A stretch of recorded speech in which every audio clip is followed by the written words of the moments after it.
खाते वाटपासाठी आज सायंकाळी बैठक होण्याची शक्यता आहे। मुख्यमंत्री देवेंद्र फडणवीस यांच्या रामगिरी निवासस्थानी ही बैठक होणार आहे। विश्वसनीय सूत्रांनी ही माहिती दिली आहे। उपमुख्यमंत्री एकनाथ शिंदे आणि अजित पवार हे दोघे देखील या बैठकीला उपस्थित राहण्याची शक्यता आहे। खाते वाटपासंदर्भात आज अंतिम निर्णय होण्याची शक्यता आहे।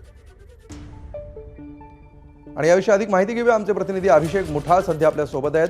अभिषेक, काय अपेक्षित आहे आज संध्याकाळच्या या बैठकीतून?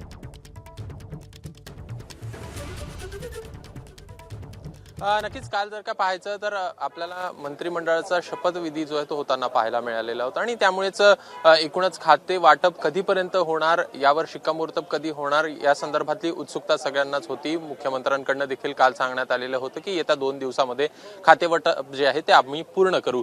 अशात आज रात्री जर का पाहायचं तर तिन्ही नेते आपल्याला एकत्र बसताना पाहायला मिळणार आहे आणि या खाते वाटपासंदर्भात चर्चा होताना देखील या बैठकीमध्ये दिसेल। यामध्ये उपमुख्यमंत्री एकनाथ शिंदे आणि अजित पवार यांची देखील उपस्थिती असणार आहे। मुख्यमंत्र्यांच्या रामगिरी निवासस्थानी ही बैठक होणार आहे। निश्चित खातेवाटपासंदर्भात अद्याप आतापर्यंत कुठली माहिती समोर येते आहे का? कालच यावर शिक्कामोर्तब झाला असावा अशी देखील चर्चा होती। या दृष्टीने कुणाला कुठली खाती मिळतील किंवा याबाबत सध्या काय माहिती समोर येते?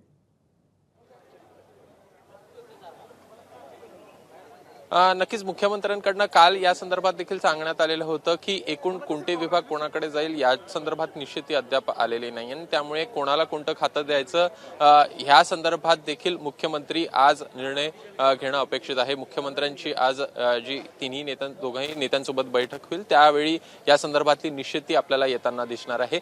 एकूण जर का सरासरी ढोबळ मानाने पाहायचं तर गृह हे भाजपकडे आपल्याला राहताना पाहायला मिळतं आहे।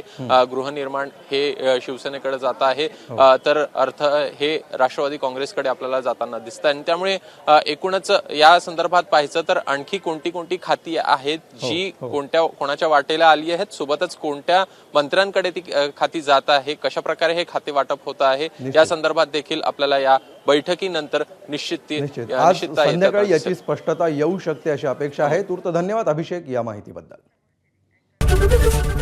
एबीपी माझा, उघडा डोळे बघा नीट।